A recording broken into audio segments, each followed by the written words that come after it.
kind of my kind of daily routine is I do the mornings normally.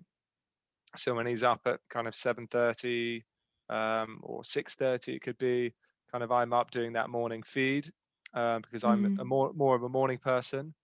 Then I'm off to work, and my wife has got him all day.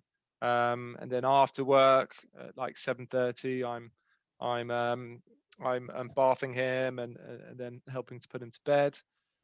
So it is very much a routine, and I can tell now why I was laughing at my dad and mum being more routine focused, because as you know, after 20 years looking after 4 kids, you do need to create that routine. So I think Mm. that's the big difference. But um, you mentioned kind of during COVID having a baby. I mean, yes, it's been challenging, but actually since having the baby, we're in our own little bubble anyway. So with Mhm. COVID or with not COVID, we've been in our bubble, and we've been very happy in that bubble.